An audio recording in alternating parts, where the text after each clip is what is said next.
세상에 떠도는 기묘한 괴담들. 첫 번째 이야기, 계약을 했지만 친구는 학교에 나오지 않았다. 제가 아직 중학생이었을 때 일입니다. 여름방학이 끝나가던 어느 날, 어머니가 차로 남동생과 절 근처 시민 수영장에 데려다 주셨습니다.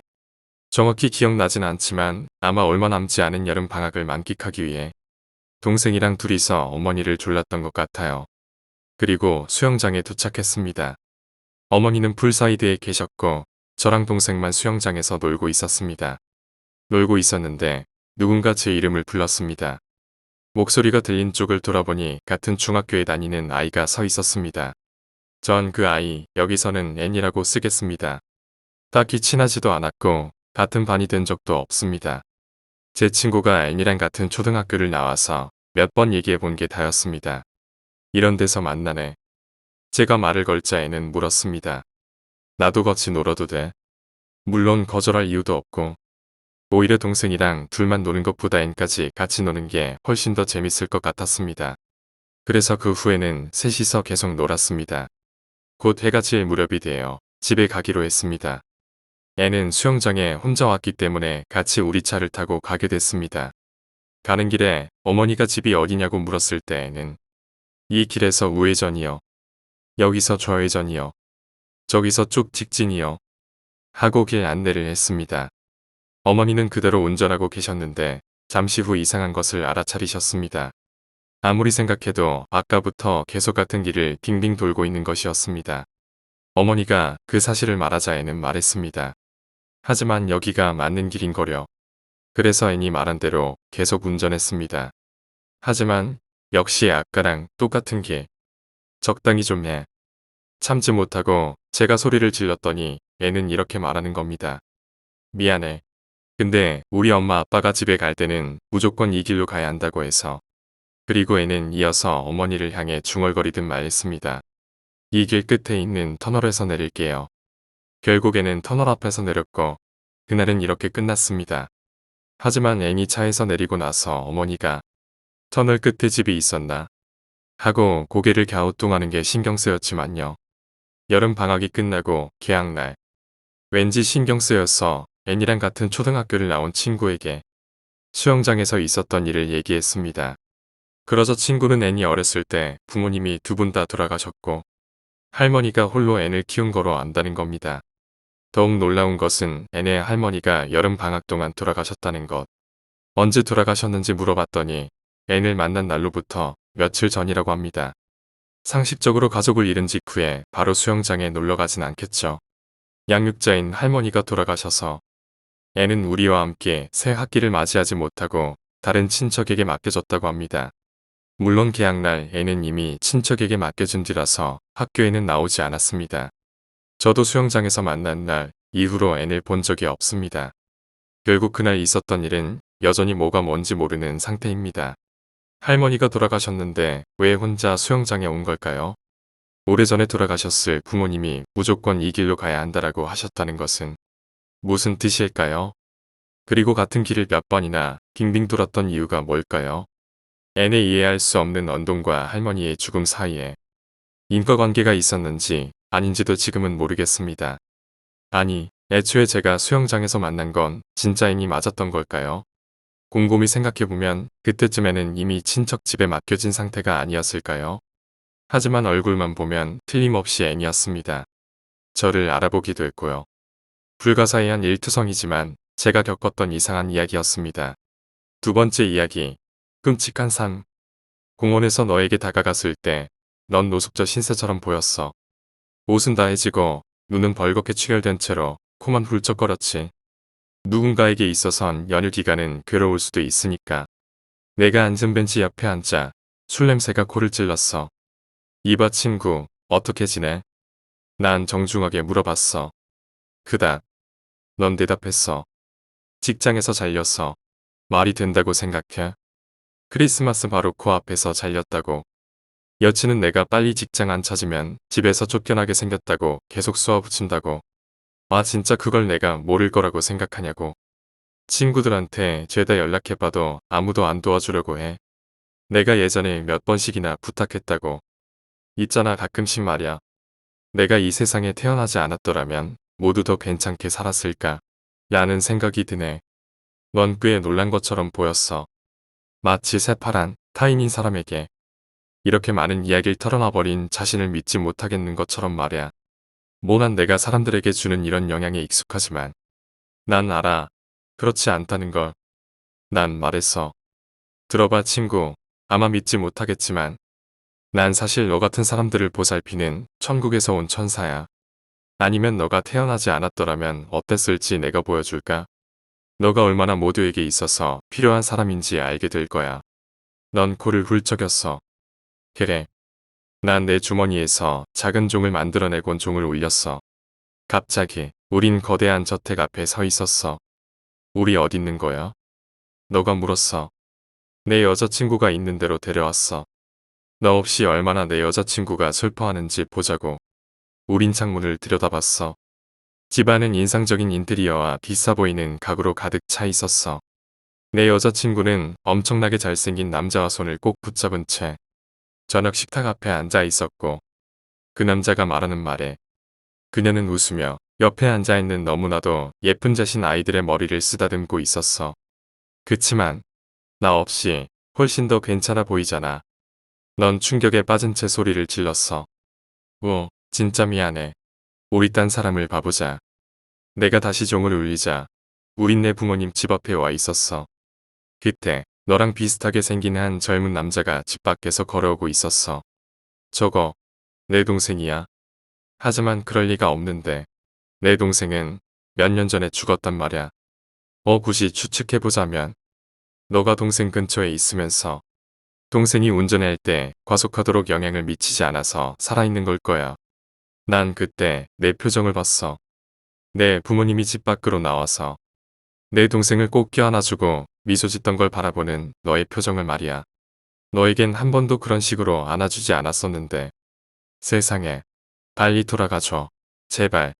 여기에 1초라도 더 이상 못 머무르겠어. 난 종을 울렸고 우린 너의 존재 때문에 모든 게 더 끔찍해진 이 세계로 다시 돌아왔어. 넌 허겁지겁 달아났고 난 너가 앞으로 어떻게 할지 궁금했어. 야, 아님 그냥 높은 다리에서 뛰어내릴지도 모르지. 하지만 적어도 내가 이걸 보여준 이상 넌 더 이상 살아가진 않을 거란 건 알 수 있었어. 그야 아무도 살아남지 못했으니까. 물론 아무것도 사실은 아니었어. 하지만 넌 그게 사실이라고 생각했잖아. 그거 하나면 충분하다고. 난 모자를 벗고 내 뿔에 바람 좀 씌워주면서 계속 걸어갔어. 연휴 기간에 잔뜩 우울해 있는 불쌍한 영혼들을 찾아다니면서 말야. 세 번째 이야기, 빈집 청소. 어렸을 때부터 이상한 경험을 해온 저는 빈집 청소 일을 하는 신세가 되었습니다. 자영업이다 보니 어느 정도 재량권이 있기 때문에 특히 불쾌해 보이는 방은 파트타임 직원이나 아르바이트생에게 배정합니다. 정말 죄송하긴 하지만 이상한 것이라도 보게 되면 정말 귀찮아지거든요. 이건 그런 제가 우연히 맞닥뜨린 한 아파트 방에 관한 이야기입니다.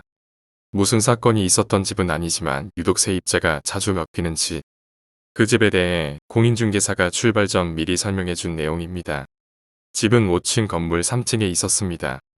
예정대로 작업을 마치고 평소처럼 최종 점검을 하고 있자니 밖에서 어린 아이들의 귀가 시간을 알리는 안내 방송 멜로디가 들려왔습니다. 벌써 오후 5시가 된 모양이었습니다. 청소가 끝났다고 공인중개사에게 전화하고 있었는데 갑자기 덜컹하고 약한 진동이 느껴지더니 땡땡하고 건널목 차단기가 내려가는 소리도 났습니다. 겨울이라 밖은 벌써 어두워졌고 난방이 안 되는 방은 뼛속까지 한기가 스며들 정도로 추웠습니다. 저는 청소도구를 통로에 놓고 복도에서 남편이 데리러 오기를 기다렸습니다. 12월은 대체로 바쁜 달이라 방 하나를 혼자서 청소해야 하는 경우도 있었거든요. 잠시 후 공인중개사와 제 남편이 와서 인수인계를 끝냈습니다. 뭐 이상한 점은 없었나요? 공인중개사의 질문에 아무 일도 없었다고 대답하자 공인중개사는 이야기를 이어갔습니다. 예전에 이 집에 살던 세입자 3명이 전부 열차 사고로 죽었거든요. 집안에서 사고가 일어난 건 아니긴 하니까 그냥 그런 집이라는 말이에요. 그 말을 들은 남편이 의아한 얼굴로 물었습니다. 열차 사고라면 자살인가요? 어디에서 그랬대요? 근처에 철도도 없을 텐데. 맞아요. 이 아파트에서 역까지 가려면 버스를 타고 몇 정거장이나 가야 합니다. 하지만 아까 저는 방 안에서 전철 특유의 미세한 진동을 느꼈고 심지어 차단기 경보음까지 들었습니다. 그게 자세한 건 전부 원인 불명이래요. 보는 눈이 많은 밝은 시간대에 죽은 경우도 있고 쇼핑하고 집에 가는 길에 갑자기 죽은 경우도 있고 저는 왠지 알 것 같았습니다. 한순간에 갑자기 등을 밀어버리는 뭔가가 사는 짓, 과거의 생명을 잡아먹은 짓. 하지만 이런 얘기를 누구에게 할 수 있겠나요? 집안에서 일어난 사고는 아니었기 때문에 저는 인수인계 사항 없음에 체크 표시를 했습니다. 집안에서 일어난 사고는 아니니까요. 네 번째 이야기, 아르바이트생. 1년 정도 전 4월에 입사하기로 예정된 신입 대졸사원들이 아르바이트를 하러 왔다. 수습기간이라 치고 두어 달 일해보는 것이다. 그런데 그중 한 여성이 인사를 하고 나서 화장실에 가더니 좀 채 돌아오질 않았다. 30분이 지나도 오질 않기에 걱정이 돼서 다른 여자 사원에게 한번 확인해달라고 부탁을 했다. 그랬더니 개인실이 하나만 잠겨 있더란다. 노크를 해도 대답이 없더라고요. 어떻게 하죠? 라고 여자 사원이 말했다. 어쩔 수 없이 그 여자 사원과 나 그리고 다른 남자 사원 한 명이 같이 가보기로 했다. 여자 화장실은 처음 들어가는 것이라 긴장됐지만 그런 걸 따질 상황이 아니었다. 개인실 앞에서 말을 걸어봤지만 역시 대답은 없었다. 몇 번이고 들어갈게요라고 말하고 문을 밀어봤지만 잠겨있을 뿐이라 어쩔 도리가 없었다. 결국 옆에 있던 양동이를 가져와 그 위에 올라서서 안쪽을 들여다봤다. 그 아르바이트생은 구석에 붙어 웅크려 있었다. 무언가를 꽉 쥐고 떨고 있는 듯 했다. 말을 걸어봤지만 나를 보는 것도 아니었다. 억지로 허리를 굽혀 손을 뻗어 화장실 문을 열었다. 여자 사원이 나 대신 들어가자 아르바이트생은 입을 열었다. 저 더는 무리일 것 같아요. 가방 좀 가져다 주세요. 오늘은 이만 돌아가겠습니다. 그리고는 돌아갔다. 다음 날 그 아르바이트생은 전화로 우리 회사에 안 다니겠다는 의사를 전해왔다. 나는 서류 문제 때문에라도 회사에 한 번 더 와달라고 말했지만 회사는 못 가겠고 근처 패밀리 레스토랑에서 만나자는 대답이 돌아왔다. 그 다음 날 패밀리 레스토랑에 들어서자 이전과는 달리 침착한 얼굴의 그녀가 기다리고 있었다. 서류를 대충 정리해주고 마지막으로 이유를 물었다. 그녀는 말하기 힘든 듯 천천히 이야기를 시작했다. 그날 처음으로 사무실에 들어선 순간부터 기분 나쁜 느낌이 들었단다. 인사를 하고 자리로 갔는데 그 자리가 바로 기분 나쁜 느낌의 근원이었다. 책상 아래에서 뭔가 기척이 느껴져 아래를 봤더니 웬 여자가 무릎을 껴안고 앉아서는 자기를 노려보며 양 다리를 꽉 잡고 있었단다. 주변을 돌아보니 남자 사원 전원의 책상 아래에서 똑같은 얼굴이 보였다. 그리고 여자 사원들의 책상 아래에서는 대량의 머리카락이 움직이고 있었다. 기절초풍한 아르바이트생은 그대로 도망쳐 화장실에서 부적을 꽉 쥐고 있었다고 한다. 그녀가 보여준 부적에는 손자국이 선명하게 남아 있었다. 원래 그런 게 잘 보이나 보지? 라고 묻자 뭐 보이긴 하지만 이렇게 강렬한 건 처음이에요. 라는 대답이 돌아왔다. 그 자리에 전에 앉았던 사람이 누군가요? 꽤 원한이 깊어 보이는 얼굴이었어요. 그 말을 듣고 생각해보니 그 자리에 전에 앉았던 건 A라는 여자 사원이었다. 아주 평범한 사람이라 딱히 문제가 있었던 것도 아니었는데 회사에서 명예퇴직자를 모집할 때 자원에서 그만뒀었다. 그녀는 마지막으로 이렇게 말했다. 돌아가면 사무실 바닥을 조사해보세요. 그리고 소금이랑 이 부적도 가져가시고요. 일단 회사로 돌아오긴 했지만 이런 이야기를 어떻게 꺼내야 하나 고민스러웠다. 상사에게는 사정이 좀 있다고 얼버무리고 동료 남성 직원 몇 명에게 좀 남아달라고 부탁을 했다. 우선 그 아르바이트생이 앉았던 자리 아래를 조심스럽게 들여다봤지만 아무것도 없었다. 뭐야 싶으면서도 다른 사람들 책상 아래도 다 확인했다. 아무것도 없다. 동료들은 뭘 그렇게 바라보는 거야? 라면서 웃었다. 걔 중 한 명이 별 생각 없이 그 아르바이트생이 앉았던 자리 아래 카페트를 들췄다. 뭐가 있는데? 라고 그 친구가 말하자마자 향 냄새가 풍겼다. 사무실엔 요즘 다 그렇듯 오웨이 플로어로 되어 있고 그 위에 카페트가 깔려 있다. 오웨이 플로어 아래에 사원 여행을 갔을 때 찍은 단체 사진이 있고 그 위에서 양이 타고 있었다. 다들 당황해서 자기 자리 카페트를 들춰봤다. 이번에는 여성 사원들의 단체 사진이 있었고 A를 제외한 모든 여성 사원 얼굴에 짧은 향이 꽂혀 있었다. 여성 사원들 자리 아래에서는 머리카락이 감긴 향과 붉고 작게 원한이라는 글자가 잔뜩 적힌 종이가 나왔다. 부장 자리 아래에서는 죽어버렸으면 좋겠는데라고 난잡하게 적힌 종이가 나왔다. 곤란할 뿐 아니라 손을 대는 것도 무서웠다. 어떻게 할까 고민하다. 결국 그 아르바이트생에게 전화를 걸었다. 이런 게 잔뜩 나왔다고 이야기하자 직접 손대면 안 됩니다. 치우려면 긴 젓가락에 소금을 뿌린 다음 살그머니 봉투에 넣으세요. 봉투에도 소금을 넣고 단단히 묶어서 곧바로 절에 맡기던가 버리던가 하세요. 나는 그 말을 그대로 따르고 동료들에게는 입막음을 단단히 했다. 5번째 이야기. 어릴 때의 귀신 붙은 공중전화.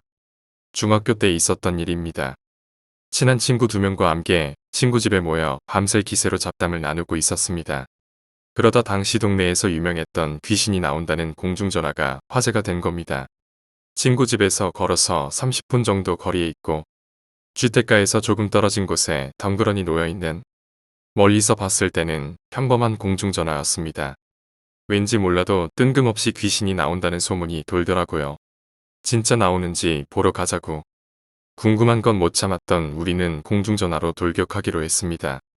그때 시간이 아마 새벽 2시쯤이었을 겁니다. 늦은 시간이니 공중전화까지 가는 길에 아무도 마주치지 않고 도착했습니다.